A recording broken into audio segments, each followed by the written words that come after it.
მოგესალმებით კიდევ ერთხელ. დღეს მინდა გავაცნოთ ქართულ-ინგლისური შესიტყვებების სასწავლო ონლაინ ლექსიკონის მოდელი. ეს მოდელი, როგორც ჩემი სამაგისტრო სადოქტორო ნაშრომის ერთ-ერთი ნაწილი, შემუშავებულია შესიტყვებების ლექსიკონების პრინციპებისა და იგორ მელჩუკის ლექსიკური ფუნქციების თეორიის საფუძველზე. სიტყვათა კომბინაციების მნიშვნელობა ენის სწავლების პროცესში ყოველთვის მნიშვნელოვან ადგილს იკავებდა, როლს იკავებდა და ჯერ კიდევ 1920-30-იან წლებში ჰაროლდ პალმერი და ალბერტ ჰორნბი ხაზს უსვამდნენ სიტყვათა კომბინაციის პრაქტიკულ გამოყენებაზე. პალმერის მიხედვით უცხოენის შესწავლისა და ასევე სწავლების დროს ყველაზე დიდ სირთულეს არა იმდენად გრამატიკა და თვითონ ამ სიტყვების დამახსოვრება წარმოადგენს, არამედ უჩვეულო სიტყვათა შეთანხმებები, odd coming together of words, რაც არის სწორედ კოლოკაცია. კრუზის მიხედვით კოლოკაციები სრულად გამჭვირვალეა და გარკვეული სემანტიკური შეჭიდულობა აქვთ, მიუხედავად იმისა, რომ თავისუფალი გამონათქვამებია, მაინც აქვთ გარკვეული შეზღუდულობა გამოყენების თვალსაზრისით. ეს ენობრივი მოვლენა, როგორც ტერმინი ლინგვისტიკაში პირველად ჯონ რუპერტ ფირთმა შემოიტანა 1950-იან წლებში და მისი ცნობილი ფრაზა არის You shall know a word by the company it keeps. ამის შემდგომ სინკლერის კვლევებმა უფრო გააღრმავა და განავრცო კოლოკაციების პრაქტიკული გამოყენება, რაც კორპუსული კვლევებისა და ლექსიკური ანალიზის ერთ-ერთ მთავარ პრინციპად იქცა.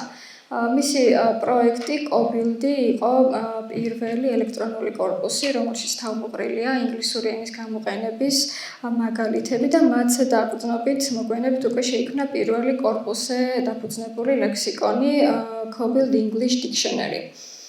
ამ პროექტით სინკლერმა შედარებით წინა პლანზე წამოსწია ეს სიტყვათა შესიტყვებები და მათი მნიშვნელობა, ვიდრე გრამატიკა და თვითონ ამ სიტყვების დამახსოვრების პრობლემა სწავლების პროცესში.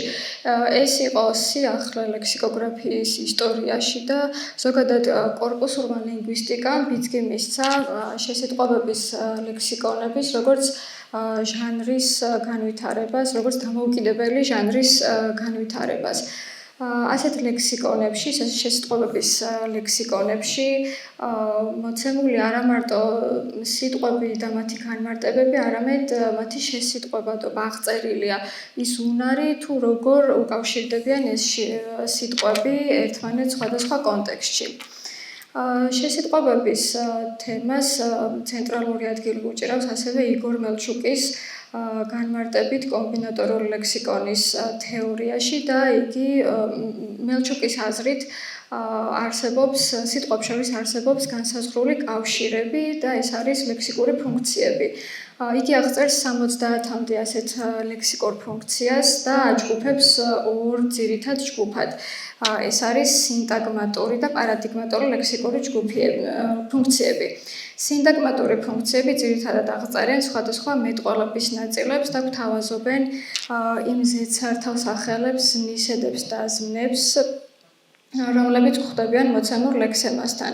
შესაბამისად, ფუნქციები გვაძლევენ სემანტიკურად მოსალოდნელი სიტყვათა წყვილების ტიპურ კომბინაციებს.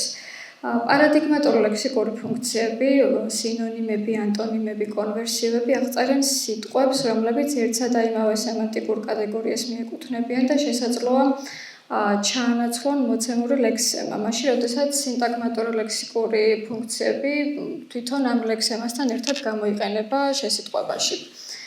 ჩემი კვლევის ეს ნაწილი, რომელიც ლექსიკონის მიკროსტრუქტურას შეეხება, ეფუძნება ამ თეორიულ პრინციპებს და ლექსიკონის სიტყვასტატიის მოდელის შესაქმნელად, რომელსაც მოგვიანებით დეტალურად გიჩვენებთ, შეირჩა მხოლოდ ის ლექსიკური ფუნქციები, რომლებიც სასწავლო ლექსიკონის კონტექსტში ყველაზე აქტუალური აღმოჩნდა და ასევე ქართული ენის თავისებურებებს მოერგო.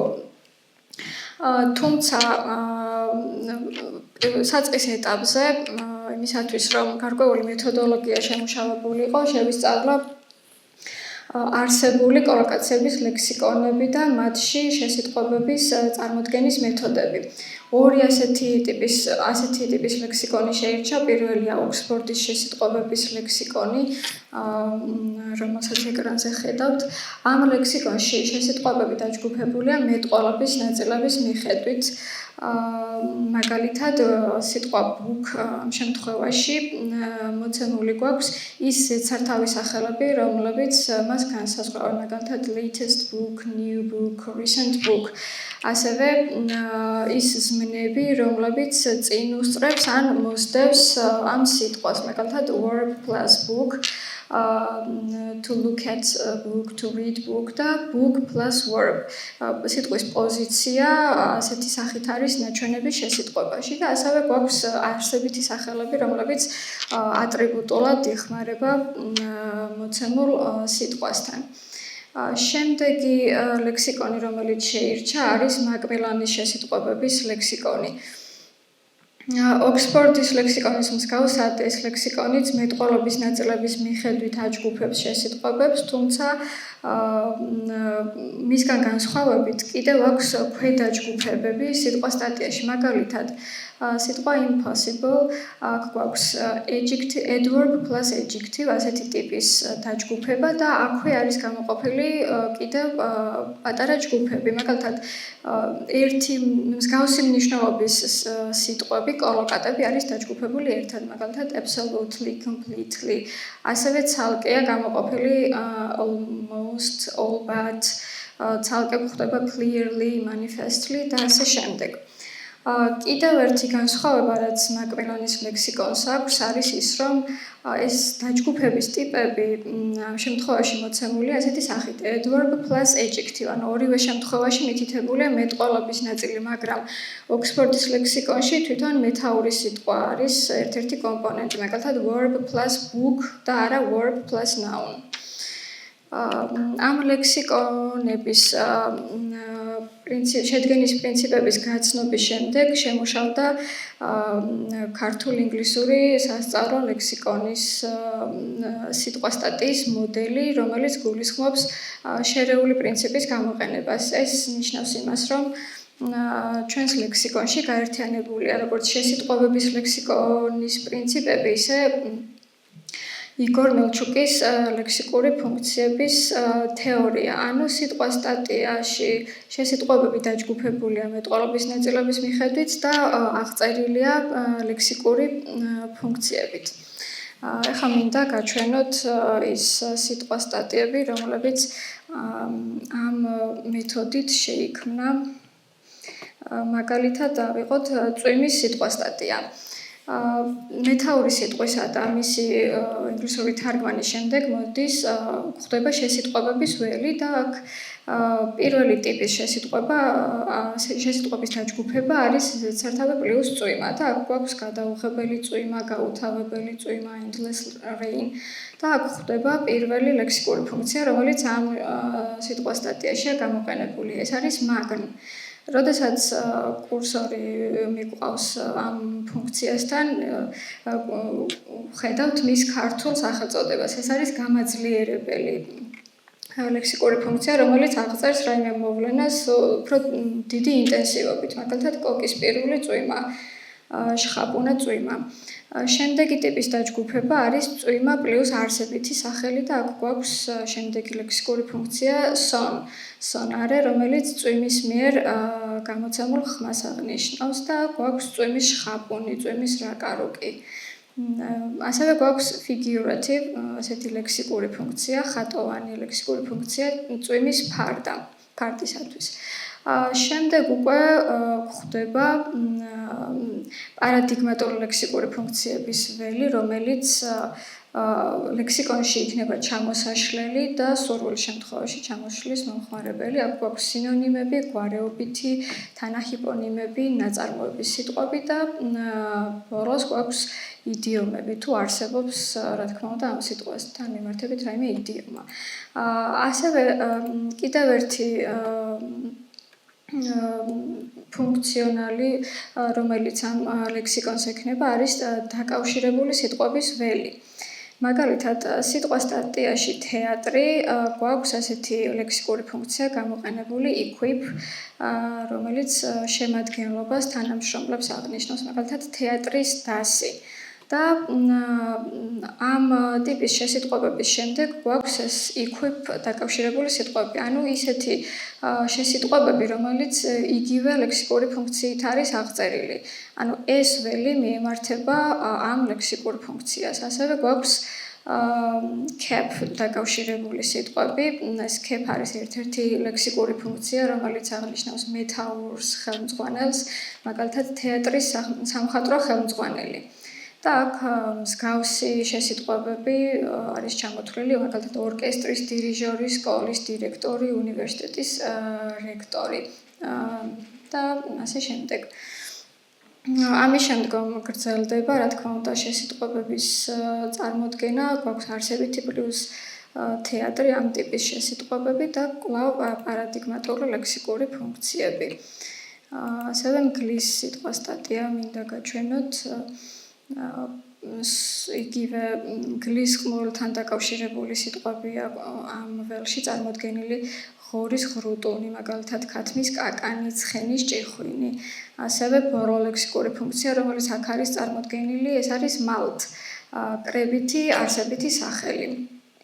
მგლის ხროვა და მასთან დაკავშირებული სიტყვები არის ცხრის ფარა, ცხენების რემა, ღორების კოლტი და კვლავ პარადიგმატური ლექსიკური ფუნქციები, ბოლოს იდიომი. რაც შეეხება წყაროებს, რომელიც გამოვიყენე,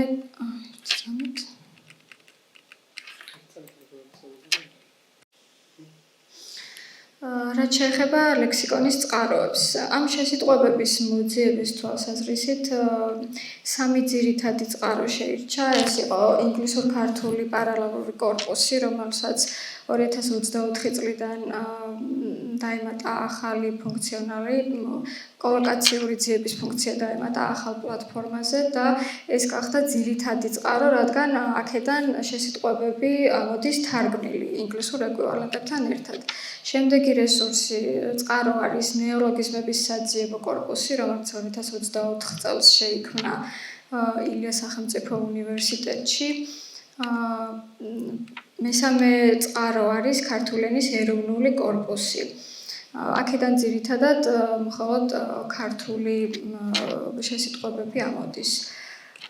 რაც შეეხება შეჯამების სახით შეიძლება ითქვას, რომ ეს სამი წყარო, როგორც კვლავ ამაჩვენა, სავსებით საკმარისია შესიტყვებების მოძიების თვალსაზრისით და ეს კვლევა და კვლევის განხორციელება ჩვენს ლექსიკოგრაფიულ ცენტრში მნიშვნელოვანი იქნება იმ თვალსაზრისით, რომ ეს არის სიახლე ქართულ-ინგლისური სასწავლო ლექსიკოგრაფიის კონტექსტში და ასევე ვთვლით, რომ საკმაოდ საინტერესო და გამოსადეგი რესურსი იქნება ენის შემსწავლელებისათვის.